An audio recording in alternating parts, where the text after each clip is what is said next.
അപ്പം എൻ്റെ മുടി ഇഷ്ടപ്പെടുന്നവർക്ക് ഒരു കുട്ടി സാഡ് ന്യൂസ് ആണ്. അങ്ങനെ കുറേ വർഷങ്ങൾക്ക് ശേഷം ഞാൻ മുടി ഷോർട്ടാക്കാൻ പോവാണ്. മറ്റേ സ്വരം നന്നായിരിക്കുമ്പോഴേ പാട്ട് നിർത്തണം എന്ന് പറഞ്ഞ പോലെ തൈറോയ്ഡ് ഇഷ്യൂസ് ഉള്ളതുകൊണ്ട് നല്ല രീതിയിൽ എനിക്ക് ഹെയർ ഫോൾസ് ഉണ്ടായി. നീട്ടം മാത്രമേ ഉണ്ടായുള്ളൂ, താഴേക്ക് വളരെ തിക്നെസ് കുറഞ്ഞു വന്നൊരു സിറ്റുവേഷൻ എത്തി. എന്നാൽ പിന്നെ എന്തായാലും ഷോർട്ടാക്കി ഉള്ളത് വൃത്തിക്കിടാന്നുള്ളൊരു തീരുമാനത്തിലെത്തിയിട്ടാണ് ഇവിടെ വന്നത്. ഈ സമയത്തൊക്കെ എൻ്റെ മനസ്സിന് ഭയങ്കര ഭാരമുണ്ട്, ഭയങ്കരമായ പ്രാർത്ഥനയിലാണ് ഞാൻ. കാര്യം ഈ നഷ്ടപ്പെടുന്ന മുടിയൊക്കെ പഴയ പോലെ എനിക്ക് തിരിച്ചു കിട്ടുമെന്നൊന്നും അറിയില്ല. അപ്പോൾ അതൊക്കെ തന്നോന്ന് ദൈവത്തോട് പ്രാർത്ഥിച്ചുകൊണ്ടിരിക്കുക.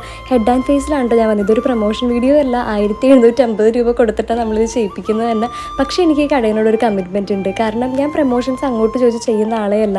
ആരെങ്കിലും ഇങ്ങോട്ട് റിക്വസ്റ്റ് ചെയ്ത് എനിക്ക് അത്ര ഓക്കെ ആണെങ്കിൽ മാത്രം ചെയ്യുന്ന ആളാണ്. എന്നിട്ട് പോലും ഇവിടെ ചെന്നപ്പോൾ ചേച്ചിക്ക് ഒരു ഹെയർ ട്രീറ്റ്മെൻറ്റ് ഇവർ ഫ്രീ ആയിട്ട് ഒന്നും എക്സ്പെക്റ്റ് ചെയ്യാണ്ട് ചെയ്തു കൊടുത്തു. ഒരു വീഡിയോ പോലും നമ്മളോട് ഇടാൻ പറഞ്ഞില്ല. അന്ന് ഞാൻ ഓർത്താണ് എൻ്റെ ഹെയറിൻ്റെ എന്തെങ്കിലും ഒരു ആവശ്യം വരുമ്പോൾ ഞാൻ ഇവിടെ ചെല്ലുള്ളൂ എന്ന്. അങ്ങനെ പോയതാണ്. അപ്പോൾ അവർ തന്നെയാണ് ക്രിയേറ്റീവ് സ്റ്റൈലിസ്റ്റ് എനിക്ക് സജസ്റ്റ് ചെയ്ത് ആളാണ് മുടി സെറ്റാക്കി തരുന്ന. ആളുടെ പേര് ആബിത്ത് എന്നാണ് കേട്ടോ. നല്ല രീതിയിൽ എന്താ പറയുക, നല്ല ഹോസ്പിറ്റാലിറ്റിയും നല്ല സ്നേഹത്തോടെ മുടിയുടെ ഓരോ മുടിയുടെയും ആൾ ട്രീറ്റ് ചെയ്ത് നന്നായിട്ട് തന്നെ വെട്ടിത്തന്നു. അപ്പോൾ എന്തായാലും മുടി പോയതിൻ്റെ വിഷമം എനിക്ക് നന്നായിട്ടുണ്ടെങ്കിലും ആൾ ചെയ്ത ആ ഒരു വർക്ക് വളരെ neat and clean and perfect ആയിട്ട് തന്നെ ചെയ്തു.